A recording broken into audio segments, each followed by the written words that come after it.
안녕하셨습니까? 모두의 아저씨의 책 읽는 자작입니다. 오늘 소개할 책의 제목은 산다는 것, 그리고 잘 산다는 것입니다.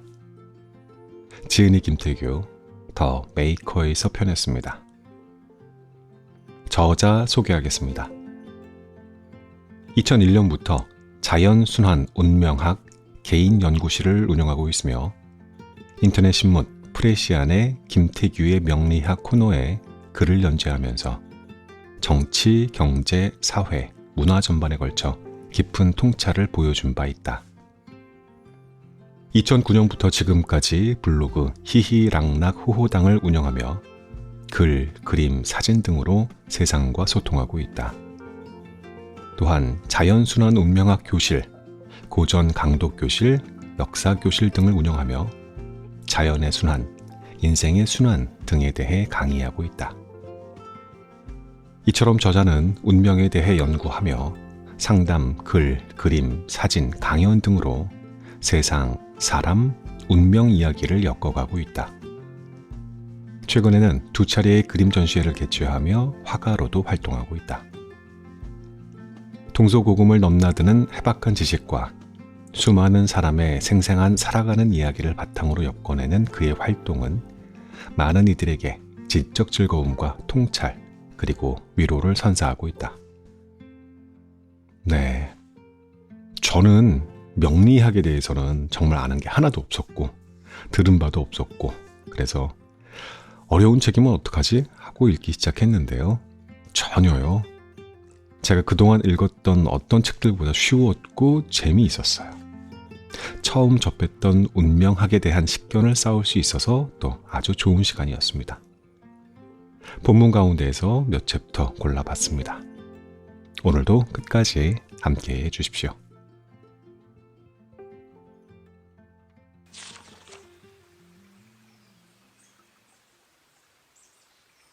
잘 산다는 것은 무엇인가? 세상에 한 번 태어났으니 누구나 그리고 모든 이가 잘 살아보고자 한다. 잘 살려고 노력하고 애를 쓴다. 그런데 잘 산다는 것이 무엇인가 하는 문제에 이르면 사람마다 다르고 살다 보면 달라지며 처한 입장에 따라 또 달라진다. 그럼에도 불구하고 우리 모두는 어떤 환경과 어떤 입장에서든 잘 살아보고자 애를 쓴다. 상황이 어려울 때 뱉는 아이고 죽겠네 하는 소리도 결국 살기 위해 그리고 잘 살기 위한 외침이다. 산다는 것은 힘든 것의 연속이다. 나는 과연 운명이라는 것이 존재하는가 라는 물음을 오랫동안 안고 살아왔다. 1971년에 시작한 이 물음은 어쩌다 보니 평생에 걸쳐 이어오고 있다. 이 역시 어떻게 하면 잘 살지 하는 것과 연결되어 있는 문제이기도 하다. 운명에 대해 오래 궁리하다 보니 인생은 순환이란 것을 알게 되었다. 그 순환은 우리가 해마다 겪는 사계절의 순환, 즉 봄, 여름, 가을, 겨울과 정확하게 같다는 것도 알게 되었다. 만물이 소생하는 계절인 봄은 희망의 계절이자 가장 힘든 계절이다. 여름은 그야말로 욕망의 계절이다. 한껏 욕심을 내고 의욕을 가지고 앞으로 전진해 가는 때이다. 가을은 결실의 계절이기에 나름 많은 것이 풍족하니 좋은 계절이다. 그러고 나면 겨울인데 겨울에는 모든 것이 휴지기에 들어간다. 다만 태어난 연월일시에 따라 시작하는 계절이 저마다 달라. 어떤 이는 가을에 태어나서 겨울을 보낸 다음 봄을 맞이하고 여름으로 이어가고 또 어떤 이는 여름에 태어나서 가을을 보내고 겨울과 봄, 다시 여름으로 이어간다. 상담을 하다 보면 다양한 계절을 지니고 있는 사람들을 마주하기 마련이다. 그런데 신기한 것은 힘들지 않다고 얘기하는 사람이 없다는 점이다. 그것은 한참 풍요의 계절인 가을을 보내고 있는 사람 역시도 마찬가지였다. 당신은 결실의 계절인 가을을 보내고 있네요. 좋은 때입니다. 그래요? 그런대로 괜찮기는 하지만 그만큼 힘든 일도 많습니다. 의뢰 이렇다. 왜 그럴까? 산다는 것은 힘든 것의 연속이기 때문에 그렇다. 끊임없이 이런저런 문제가 생기고 그걸 해결하고 견디는 것의 연속이기 때문에 그렇다. 그렇다고 산다는 것이 고통의 연속인 것만은 아니다. 운이 어떻든 간에 고통은 끊임없지만 또 한편으로는 그것을 보상해주는 삶의 즐거움, 일종의 보상 또한 끊임없이 주어진다. 고통과 즐거움이 균형을 잡아가기에 우리는 살아가고 또 살아갈 수 있는 것이다. 그러니 산다는 것은 고통과 괴로움 그리고 그것에 대한 보상의 연속이라고 말할 수 있다. 나아가서 잘 산다는 것 역시 고통과 괴로움 없이 지내는 상태는 아니라는 점이다. 잘 살든 못 살든 우리는 고통과 괴로움 그리고 그것에 대한 보상이 연속적인 삶을 살 수밖에 없다. 그렇다면 잘 산다는 것은 과연 무엇일까? 배가 고프다가 밥을 잘 먹고 나면 행복하다. 피곤할 때 푹 잘 자고 나면 개운하고 즐거워서 행복감을 느낀다. 어려운 시험에 합격하면 행복하다. 하지만 그 만족감은 얼마 가지 않는다. 좋은 사람을 만나서 진지하게 사랑을 하면 행복하다. 하지만 그 달콤함 역시 오래 이어지질 않는다. 시간이 지나면 권태감도 생긴다. 돈이 없어 궁핍하다가 돈이 생기면 즐겁고 돈을 많이 벌면 행복하다. 하지만 이 역시 얼마 가지 않아서 행복감은 사라진다. 우리가 살면서 때론 어느 한순간 그 순간에 영원히 머물고 싶을 정도로 강렬한 행복감을 느끼기도 한다.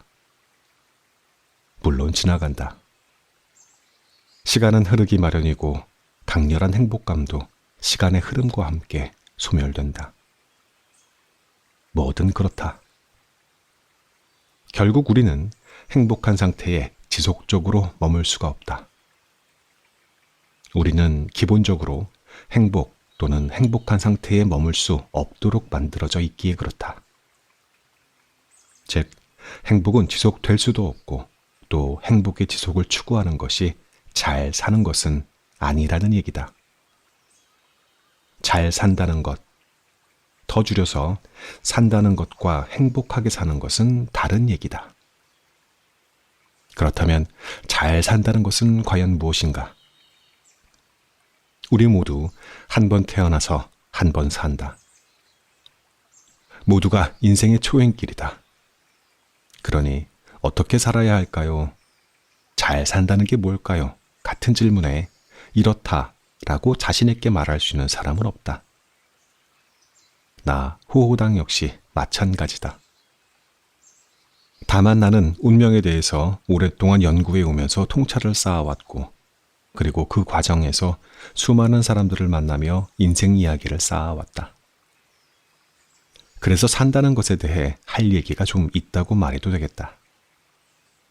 정말이지 그간에 21년에 걸쳐 상담을 하면서 많은 사람들을 만나왔다.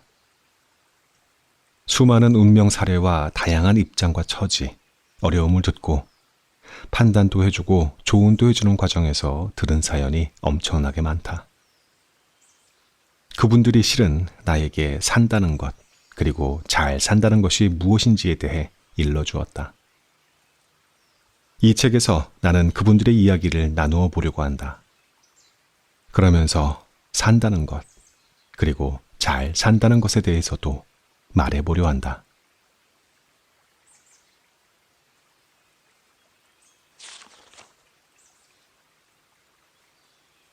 되어 가는 대로, 되는 대로, 되어 가는 대로 살라.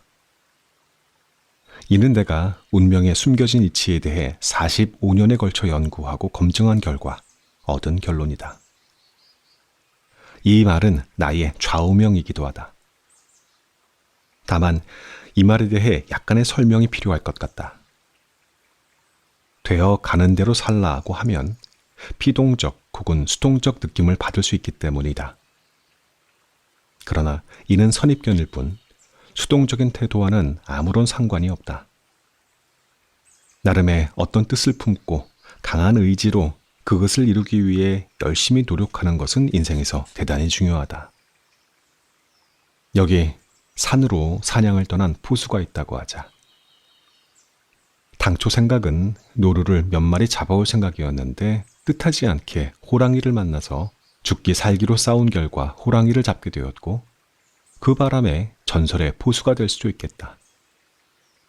그런가 하면 온 산을 다 돌아다녔지만 허탕치고 빈손으로 산에서 내려올 수도 있을 것이다. 생각은 노루를 잡겠다는 것이었지만 호랑이를 잡아 대박이 날 수도, 아니면 빈손으로 끝날 수도 있는 것이 포수의 삶이다. 물론 당초 뜻대로 노루를 서너 마리 잡아서 기분 좋게 소기의 성과를 볼 수도 있다. 되어 가는 대로 살라는 말은 바로 이런 것이다. 당초 목표는 노루였지만 결과는 호랑이가 될 수 있고 빈손 맹탕이 될 수도 있으며 소기의 목적대로 노루가 될 수 있는 것이 인생이다. 경우의 수는 이것만이 아니다. 갑자기 발목을 다치는 바람에 노루 사냥은 시작도 못 해보고 산 아래 주막에서 며칠 쉬게 되었다고 하자. 아, 재수없어. 왜 갑자기 발목이 이렇게 된다니 하면서 툴툴거리고 있는데 멀지 않은 곳에서 커다란 산사태가 일어나고 있었다. 예정대로 산에 들어갔다면 영락없이 잃었을 목숨 아닌가. 그럴 때 포수는 아이고 조상님이 제 목숨을 살리려고 발목을 삐걱하게 하셨군요 하면서 새삼 조상에게 고마워할 수도 있을 것이다. 인생에서 경우의 수는 우리의 머리를 넘어선다. 실로 다양한 경우가 있다. 그러니 뜻을 품고 노력을 하되 마음 한편으론 되어 가는 대로 살라는 것이다. 말은 말이고 실행은 실행이며 결과는 결과다. 저는요, 이번 일은 반드시 관철시키겠습니다. 하고 말하는 이가 있다. 좋은 일이다. 강한 의지를 표명하는 것이니. 하지만 그거야 의지의 표명인 것이고 정작 그 일이 관철될지 말지는 두고 봐야 하는 일이다. 말은 말이고 실행은 실행이며 결과는 결과인 것이지. 그것들이 자동으로 하나로 연결되는 것은 아니다. 이와 관련해서 사람이 뜻을 품었거나 소망이 있을 때 더러 기도란 것을 하게 된다. 종교를 가지고 있든 또 그렇지 않건 간에 우리는 살아가다 보면 기도나 기원을 할 때가 있기에 마련이라는 이야기다. 그런데 기도란 것은 다소 위험한 구석이 있다.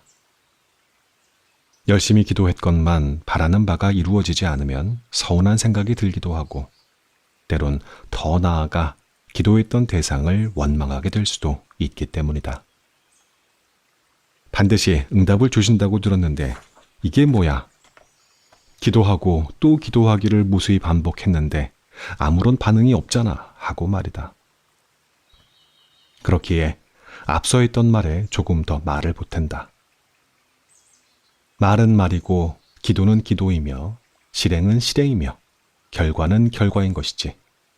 그것들이 자동으로 하나로 연결되는 것은 아니라고. 뜻을 품었다고 뜻대로 다 되는 법 없고 기도한다고 해서 바라는 바가 이루어지는 법도 없다. 말을 했다고 해서 말한 바대로 되는 법도 없다. 되기도 하고 되지 않기도 하는 것이니 이는 너무나도 당연하고 명백한 이치다. 그러니 되어 가는 대로 되는 대로 살라는 것이다. 이 말은 수동적으로 나태하게 살자는 말이 아니라 열심히 노력하고 추구하되 그 결과가 어떻든 받아들이는 정도의 여유는 가지고 살자는 말이다. 가끔 주변에서 이번에 안 되면 끝장입니다. 꼭 되어야만 합니다. 같은 말을 듣게 된다. 그런데 이런 마음 자세는 자신의 소중한 삶을 도박에 걸었다는 말과도 같아서 이미 그 게임에서 지고 있는 것이라 말해도 무방하다. 그렇게 약한 마음으로 배수의 진을 치면 물에 빠져 죽기 마련이고 죽기 살기로 나아가면 죽기 십상이다. 이런 비정상적인 마음 씀씀이가 평상시의 마음이 되어서는 안 된다. 진지하게 승부에 임하되 결과는 안 좋을 수도 있다는 것을 알고 있어야 하고 또 받아들일 수 있어야 하며 안 되면 달리 방법을 취한다는 자세로 살아가야 결국은 승리할 수 있고 성취할 수도 있다. 열심히 하되 아니면 그것으로 그만이고 하는 여유를 가져야 한다는 말이다. 뜻을 품었으되 되어 가는 대로 산다는 것은 지극히 강인하고 건강한 마음 자세다. 일희일비가 아니라 먼 안목으로 길게 인생 승부를 가져가는 사람만이 되어 가는 대로 되는 대로 살아가면서도 즐겁고 유쾌하게 살 수 있으며 또 크게 성취할 수 있다. 일에 집중하기 위해 기합을 넣다 보면 숨을 쉬기 어렵다. 하지만 언제까지고 숨을 참고 살 수는 없는 노릇이다. 또 숨 한 번 들이쉬고 내쉬는 것으로 길고 긴 인생 경영이 마무리되는 것도 아니다. 숨이란 죽는 날까지 끊임없이 들이쉬고 또 내쉬기를 반복하는 것이다. 숨을 쉬지 않으면 죽은 것이니 우리는 죽을 때까지 숨을 쉬며 살아야 하지 않겠는가. 그러니 뜻을 품고 목표를 가졌다 하더라도 마구 귀한 말을 넣을 일도 아니오. 되어 가는 대로 되는 대로 살아야만 들숨과 날숨이 면면하게 이어질 것이다.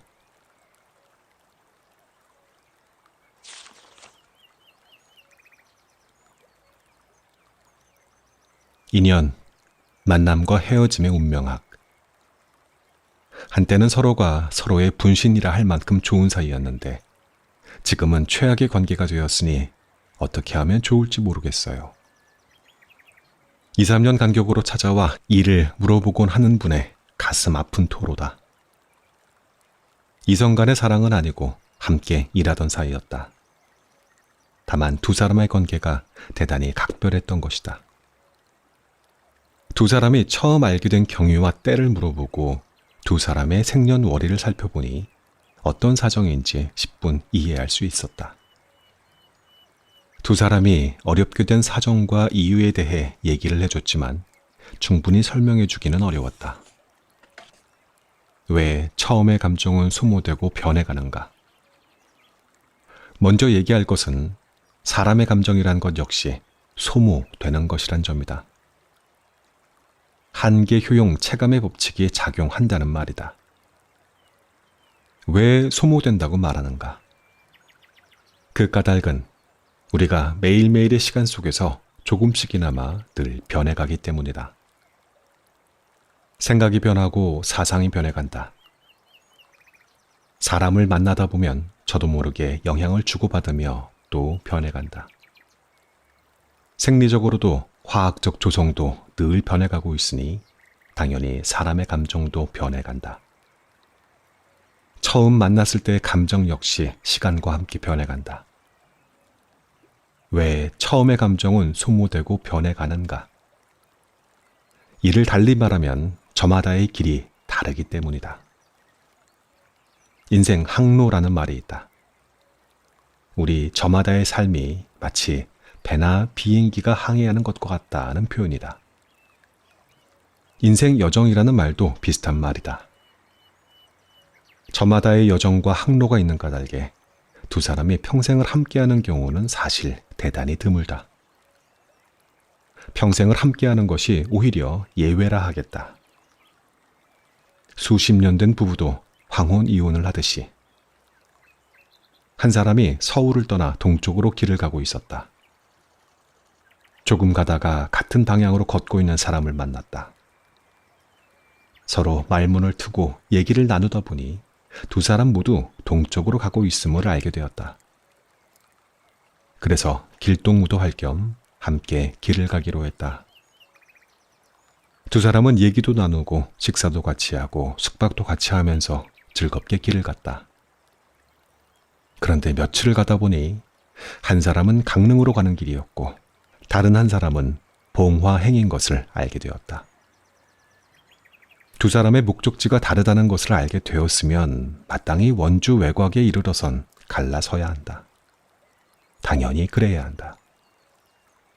공교롭게도 비슷한 시기에 서울을 떠난 두 사람이었고 또 두 사람이 우연히 동쪽으로 길을 가고 있었지만 두 사람이 영원히 함께 길을 갈 수는 없는 일이다. 모든 인연은 특정한 조건 속에서 맺어진다. 인연이란 이런 것이다. 두 사람의 인연은 원주 외곽까지였던 것이다. 이처럼 세상의 그 어떤 인연도 실상은 조건부에 불과하다. 그렇기에 두 사람은 원주 외곽의 어느 허름한 식당에서 한 잔 술로 석별의 정을 나누고 헤어지는 것이 정답이다. 객정이란 말이 있듯이 서로가 특별한 환경에서 만나서 행동을 함께 하다 보면 짧은 시간일지라도 각별한 정이 들기 마련이다. 이에 헤어지면서 연락처를 교환하기도 하지만 대부분 돌아오면 그것으로 끝이다. 한때의 인연이고 서로의 생활이 있기 때문이다. 조건부 인연이었기에 때가 되어 그 조건이 달라지면 인연 또한 그로써 그치는 것이다. 그러니 원주 외곽에서 헤어지면 되는 일인데 그 사이에 각별한 정이 들었다고 해서 같이 강릉으로 가자거나 같이 봉화로 가자고 상대에게 요구할 수는 없는 노릇이다. 한때 한동안 너무나 좋았던 두 사람이 최악의 관계로까지 갔다는 것은 결국 강릉행을 강요했거나 봉화행을 강요한 것이라 하겠다. 두 사람 모두 서로를 대단히 좋아한 까닭이고 그로써 집착이 생긴 것이니 그게 불행을 낳는다. 서로가 서로를 아낀다고 해서 마냥 원주 외곽에서 머물 수는 없는 노릇이고 그렇다고 길이 다른데 상대의 길을 따라갈 수도 없는 일이다. 인연이 끝난 것인데 서로가 멀어져가는 상대를 향해 원망하고 있으니 슬픈 일이고 힘든 일이 된다. 이를 두고 우리는 흔히 못다한 사랑이라 표현한다. 사람은 고정된 사람이 아니다. 매 시간 변해가는 것이 사람이다.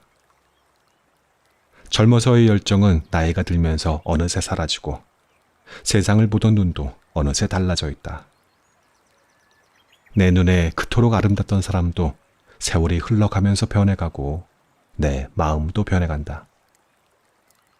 우리의 오관으로 이루어진 거대한 감각의 제국은 시간 속에서 영토의 경계가 부단히 변해간다. 우리의 오성이나 가치관 또한 시간의 마모를 견디지 못한다. 앞에 두 사람이 인연을 맺었던 세월을 보니 2002년에 처음 만나 2014년까지였다. 12년의 세월이니 실은 대단한 인연이다. 두 사람 사이에 갈등이 표출된 시점을 해와 달까지 집어서 말해주었더니 대단히 놀라는 표정을 지었다. 갈등이 표출된 이후 두 사람은 다시 잘 지내보자고 문제를 봉합했지만 오히려 그게 더 문제였다. 다시 잘해보자는 마음을 낸 것이 결국 관계가 최악으로 가는 원인이 되었던 것이다. 그래서 말해주었다. 그것은 집착이기도 하지만 동시에 치열하고도 진정한 사랑이었다고. 진정한 사랑의 감정은 어느 정도 집착과 티정이 동반되기 마련이라는 말도 해주었다. 헤어진 뒤 각자가 감당해야 되는 뒷이야기나 여한의 몫이 없다면 그게 어디 제대로 된 사랑이고 진지했던 인연일 수 있을까? 두 사람의 인연은 그렇기에 대단히 좋은 인연, 즉 선연이었던 것이고 하지만 오늘에 이르러 마음이 많이 아프니 악연이라 말할 수도 있는 것이다. 단맛을 봤으니 쓴맛도 응당 맛보아야 하지 않겠는가? 단맛도 보고 쓴맛도 보면서 살아가는 그런 인생이 참으로 좋은 인생이라고 나는 말한다. 성공과 실패를 번갈아 겪어가는 것 또한 좋은 인생이라는 말도 곁들인다. 물론 사람들은 단맛 보기를 원하고 성공만 이어지기를 바란다. 사람들은 자신의 삶이 동화책 속의 이야기와 같았으면 하는 것이다. 하지만 그것은 결국 어린아이의 소망에 지나지 않는다는 것 또한 모두가 알고 있다. 모든 인연은 특정한 조건 속에서 맺어진다. 우리의 삶 또한 생명력이 살아있는 동안에만 이어지는 아주 특별하고 유한한 인연이다. 그러니 주어진 시간 동안 죽기 전까지 다양한 맛의 경험으로 가득 채우는 것이 잘 사는 것이다. 설탕만으로 삶을 채울 수는 없다는 이야기다.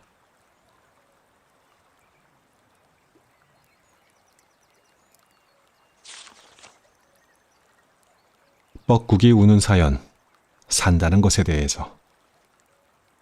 목련이 열심히 꽃을 열고 있다. 낮부터 내린 실비에 몸을 씻은 채 이따금 부는 바람에 맡겨 남실대고 있다. 창가에 기대어 그 모습을 보노라면 바람을 핑계 삼아 불어 흔들어대는 것 같다. 흥이 난 모양이고 꽃의 춤이다.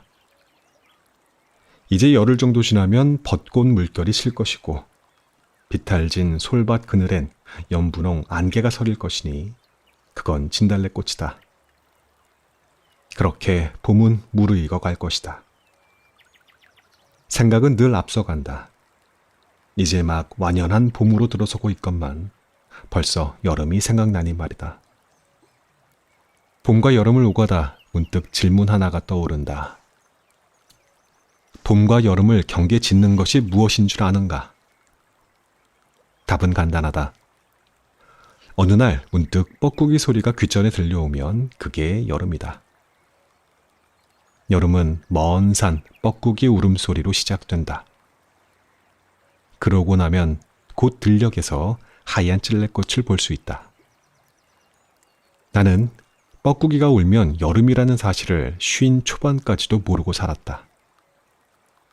뻐꾸기가 울면 우는가 보다 했고 뻐꾸기가 우는 사연이 있다는 것도 알지 못했다. 뻐꾸기는 여름철새라서 초여름이면 날아온다. 멀리서 날아와 바로 산란을 시작한다. 그러니 둥지를 지을 겨를이 없다. 그러한 까닭에 어쩔 수 없이 다른 새의 둥지에 알을 낳는다. 그 바람에 얌체로 알려졌지만 이런 속사정이 있었다. 멀리 날아와 지친 몸에 초가을이 되면 다시 떠나야 하기에 둥지를 틀고 산란할 시간이 절대적으로 부족한 뻐꾸기다. 그래서 탕란을 한다. 알을 남의 둥지에 맡겨 놓았지만 어미 뻐꾸기는 새끼가 알에서 부화하고 어느 정도 자랄 때까지 늘 둥지 주변을 맴돌며 어미의 소리를 들려준다. 뻐꾸기가 우는 사연이 이러하니 얌체라고 미워만 할 일도 아닌 것 같다. 이런 뻐꾸기의 속사정을 얘기하고 나니 이어지는 생각이 있다. 최근 우리의 젊은 엄마들도 상당수가 직장에 나가는 바람에 아기를 어쩔 수 없이 어린이집에 맡겨둔다. 그러니 뻐꾸기와 다를 것이 없지 않은가. 나는 그래서 요즘에 젊은 엄마들을 일러서 뻐꾸기 엄마라고 부른다.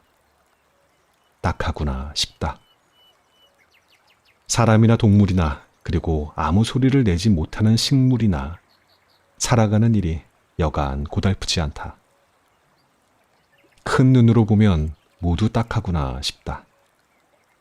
살아있는 모든 것이 딱하다. 5월 하순, 초여름 무렵에 들에 나가보면 더없이 한적하다.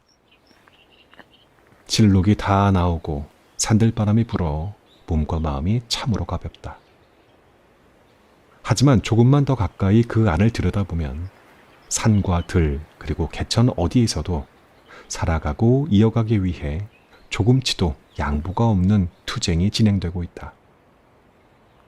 살아간다는 것은 살아있는 자에게 엄청난 수고와 비용을 치르도록 한다. 삶은 그 자체로 대가를 치르지 않으면 이어질 수 없다. 가끔 공익 광고에 보면 아이들이 해맑게 웃으며 힘차게 뛰어노는 그림들이 나온다. 하지만 그건 일종의 허상이기도 하다. 달리 말하면 그래야 한다는 당위 내지는 이념이다. 사람 또한 자연의 일부이고 그 속에 포함되어 있기에 끊임없이 경쟁해야 하고 싸워야 한다. 늘 싸우고 투쟁하고 있는 우리기에 그런 공익 광고를 보면서 내 새끼들은 응당처러 해야지 하면서 위안을 받고 힘을 낸다는 생각도 든다. 물론 인간은 많이 특별한 동물이고 기술이 있어서 여느 자연의 생명들과는 다른 삶을 살고 있다. 하지만 인간 사회 역시 치열한 경쟁을 전제로 유지되고 있다는 점을 생각하면 자연의 생명들과 크게 다르지 않다. 또한 많은 사람들이 경쟁보다는 협조, 홀로 차지하기보다는 나눔이 이루어지는 사회, 유교적 이상으로 말하면 대동의 세상을 꿈꾸고는 있지만 그건 사실 여전히 요원한 이상이고 이념일 뿐이다. 공산주의가 처절하게 실패한 것을 보면 그건 불가능한 꿈일지도 모르겠다. 그저 살아보는 것이고 이어가 보는 것이다. 뻐꾸기로 시작된 얘기가 어쩌다 여기까지 왔다. 그러나 혹시나 하는 마음에서 조금 더 얘기를 해본다. 현실의 공간은 투쟁이고 경쟁이니 그게 진리이고 답이라는 얘기를 하려는 것이 아니다. 물론 살아있는 모든 것은 영원히 투쟁하도록 틀이 지워져 있긴 하지만 지금 하려는 얘기는 살아있는 모든 것들이 가련하다는 점이다. 더불어서 살아있는 것들은 모두 예쁘다는 점이다. 창 아래 한창 절정을 향해 달려가는 목련꽃만 해도 얼마나 예쁜가 하는 말이다. 먼 산을 연분홍으로 물들이는 진달래꽃 또한 얼마나 예쁘고 슬픈가 하는 얘기다. 나는 사실 나이 50이 된 2000년대 중반까지만 해도 정말 헛살았다는 생각을 한다. 나만 잘 되면 되지 하는 마음에서 내 앞길만 보고 살았으니 넓은 세상은커녕 가까운 주변마저도 보는 눈이 얼마나 협소했겠는가 싶다. 거의 장님 수준이었다. 봄날 피어나는 꽃들이 올해는 또 다르게 다가온다. 살자고 피는 꽃이다 싶으니 말이다. 예쁜지 안 예쁜지는 다음 일이고 우선은 살자는 몸짓이다. 나무가 꽃을 피워내지 않으면 그건 죽은 나무라 하겠고 결국 죽게 된다. 나무인 까닭에 어떤 소리를 내진 못하지만 겨우내 그리고 초봄부터 꽃을 피워내기 위해 얼마나 많은 수고를 했을까 생각해보면 그렇다. 그저 올해에도 살아보자는 몸짓이 아니면 달리 무엇이랴. 왜 사는가 하고 삶의 이유를 묻는 이가 있다면 그건 중2병 환자이다. 살 이유가 없다 싶어서 자살한다고 한다면 그건 우울증 환자일 뿐이다. 삶이란 것은 어떤 이유를 따지고 알아볼 필요가 없다. 그저 살아보는 것이고 이어가 보는 것이다. 그것으로 충분하다. 우리 몸에 깃든 본능 속에는 무조건 살아야만 한다고 프로그램이 되어 있으니 그렇다. 그러한 까닭에 살고자 하는 것은 모든 생명이 공통이다. 사람이나 동물이나 식물이나 다 같다. 다만 사람은 다른 생명체가 잘 알지 못하는 한 가지 사실을 알고 있다. 그건 언젠가 죽는다는 것을 의식하면서 살아간다는 점이다. 젊어서는 자신의 죽음을 그다지 의식하지 않는다. 살아갈 날이 아직 많이 남았기에 그저 남의 일이거니 한다. 그러나 죽음을 의식하지 않으면 사는 것은 결코 제대로 사는 것이 아니라고 생각한다. 그 어떤 이야기나 소설도 끝이 있듯이 또 끝이 나지 않으면 이야기나 소설이 될 수 없듯이 우리의 삶 또한 항상은 아니라 해도 수시로 이따금씩 죽음이라고 하는 삶의 엔딩을 염두에 떠올릴 필요가 있다는 얘기다. 끝을 전제하지 않을 것 같으면 기승전결의 구조가 아예 성립될 수 없다. 이처럼 우리의 삶도 끝이 있기에 기승전결의 드라마를 만들어낼 수 있다. 마감 날짜가 정해지지 않는 일은 을에 흐지부지 된다. 우리의 삶 또한 이날이다 하고 마감일이 정해져 있지 않다 해도 분명히 마감이 존재한다. 그런데도 그런 마감을 전혀 의식하지 않은 채 살고 있다면 그건 삶을 낭비하고 허투루 보내는 것과 다름이 없다. 오래오래 잘 살겠다는 생각, 물론 중요하고 좋다. 그 사이에 부귀와 영화까지 누릴 수 있으면 더욱 좋은 일이다. 하지만 마감이 있다는 사실을 의식하지 않는다면 그건 바보의 삶을 살겠다는 것이 된다. 작업실 창 아래 저 목련이 지금 꽃을 피움으로써 바야흐로 영화를 누리고 있지만 며칠 가지 않아 지고 만다는 것은 사실이다. 봄날 피는 저 목련의 유백색 꽃이 내게 또 다르게 다가온다고 얘기하는 것은 내 삶이 한 해 줄었다는 것을 인식하고 있다는 말을 달리 표현한 것이다. 살아가려면 대가를 치른다. 대가를 치러야 하기에 삶은 고달프다. 그게 정상이다. 먹고 사는 일이 쉬운 일은 아니지만 따지지 말고 살아볼 일이다.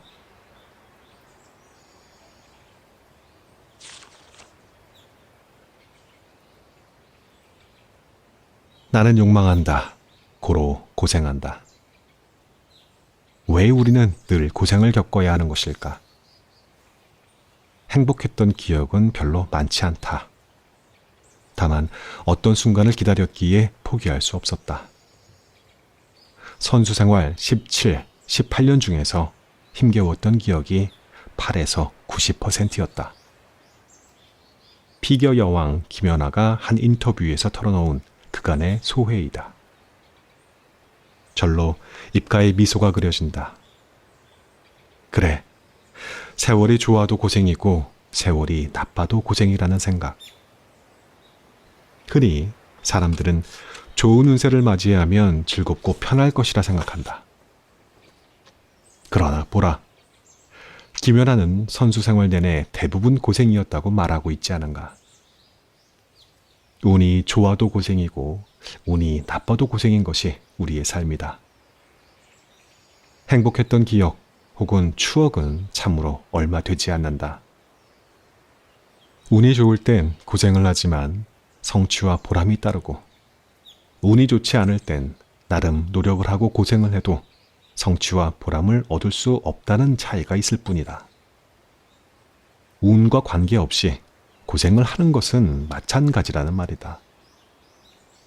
삶은 이처럼 늘 고생이고 그래서 힘들다. 그런데 왜 우리는 늘 힘들게 살고 또 고생을 겪어야 하는 것일까? 도대체 그 이유가 무엇일까? 사람은 늘 지금의 처지에 그냥 머물기보다는 발전하려 하고 더 많은 것을 원하기 때문이다. 간단히 말하면 끊임없이 욕구하는 것이 인간이다.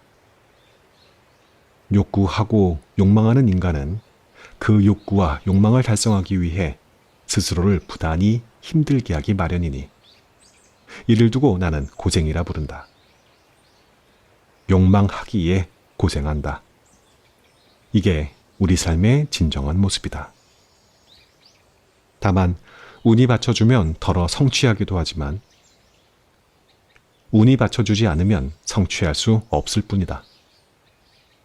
그런데 그 또한 별반 차이도 없는 것이 성취하는 순간의 기쁨과 행복은 정말이지 삽시간에 손안에서 빠져나가기 때문이다. 그것은 마치 공기와도 같다. 그러니 다시 돌아와서 말하면 욕망하기에 고생하는 것은 삶의 실상이다. 적당히 욕망하면 적당히 고생한다. 욕망은 미망과 무명에서 오는 것이니 거기에서 벗어나면 욕망의 불길도 사그라지고 이에 고생으로부터 벗어난다고 가르친 사람이 바로 석가모니이다. 젊은 시절 나는 부처님의 말씀이 실로 옳다고 여겼다. 그래서 부처님의 말씀처럼 살아봐야지 하는 마음을 먹은 적도 있다. 하지만 정작 살아보니 욕망에서 벗어난다는 것이 도저히 승산 없는 게임이란 사실을 인정하지 않을 수 없었다. 세속을 떠나 수도하면서 살면 모를까. 세간살이 하면서 욕망과 싸워서 이기겠다는 생각이야말로 세상에서 가장 미련한 생각이 아닌가 한다. 묵은 생각 맵다는 말처럼 나도 이젠 터무니없는 짓은 하지 않는다. 산전과 수전을 두루 겪어본 터라 그렇다. 그래서 정한 방침이 있다. 욕망과 끊임없이 타협하고 조정을 보면서 살아가기로. 아무튼 욕망은 정말 불길과도 같아서 그냥 두면 걷잡을 수 없게 된다. 그만큼 성질이 아주 더러운 놈이고 자기 주장밖에 모르는 아주 거친 놈이 바로 욕망이다. 그런 성질 사나운 욕망이기에 살살 다루기로 한 것이다. 물러서기도 하고 달래기도 하고 때론 밀어보기도 하면서 욕망과 끊임없이 흥정해가면서 살기로 했다. 욕망과 적절히 타협할 수 있다면 고생도 적당히 할 수 있게 된다. 혹시라도 욕망을 모조리 박멸하거나 모조리 내려놓을 생각 같은 것은 아예 하지 않는 것이 좋겠다. 이게 나 후호당이 수십 년간 강호에서 무수한 실전을 통해 연마한 기술이고 비기이다. 우리가 국가에 세금을 내면서 살아가듯 삶의 공화국에선 고생을 적당히 치르고 지불하면서 살아가야 한다. 가끔씩 왜 이리 세금이 많은가 하며 데모도 좀 해도 물론 무방하다. 김연아의 말처럼 운이 좋아도 고생이고 운이 나빠도 고생이니 따라서 욕망한다, 고로 고생한다는 이 명제는 참이고 적당히 욕망하면 적당히 고생한다는 말도 참이다. 그렇다면 적당히 욕망하는 방법 혹은 요령은 무엇일까? 내친 김에 마저 얘기해보자. 욕망하다가 그 결과 고생이 너무 심하다 싶으면 그 욕망을 조금 줄여보고 욕망해도 그에 따른 고생이 그런대로 견딜만 하면 좀 더 밀어붙여보는 것이다. 먹히면 밀어붙이고 안 먹히면 발을 빼는 것. 일률적으로 정해진 욕망의 양은 없기 때문이다. 고생이라고 두루 뭉실하게 말하고 있지만 사실 고생도 저마다 무수한 맛이 존재한다. 천차만별이다. 신맛, 쓴맛, 매운맛 등을 기본으로 몇 가지 맛과 향이 섞여서 무한한 맛과 향을 내는 것이 고생이다. 심지어는 그 사이에 간간히 단맛마저도 나는 것이 고생이다. 그렇기에 좋은 운이라 해도 좋은 일만 있는 것이 아니요, 나쁜 운이라 해서 나쁜 일만 생기는 것이 아니다. 운마다, 인생의 계절마다 고생의 종목이 다를 뿐이라 말하면 너무 시니컬한가? 욕망과 싸우지 말기를. 물론 싸워봐도 괜찮다. 나중에 절로 그게 승산 있는 게임이 아니라는 사실을 알게 될 것이니. 욕망하기에 고생한다는 것이 삶의 진정한 모습이다. 이에 욕망과 타협해가면서 살면 고생도 적당히 하게 될 것이다. 마지막으로 고생하기가 정말 싫다는 분을 위해서 말씀드린다. 너무 걱정할 일이 아니라는 것. 다 때가 되면 우리 모두 죽기 마련이고 죽으면 욕망도 없고 고생도 없다는 것이다. 반대로 말하면 삶은 욕망이고 고생이다. 또 말하면 고생은 살아있는 자만의 명예로운 훈장 같은 것이다. 이 책의 낭독은 여기까지 하고 저는 이만 물러갑니다. 또 다른 좋은 책과 함께 금방 돌아오겠습니다. 그때까지 안녕히 계십시오.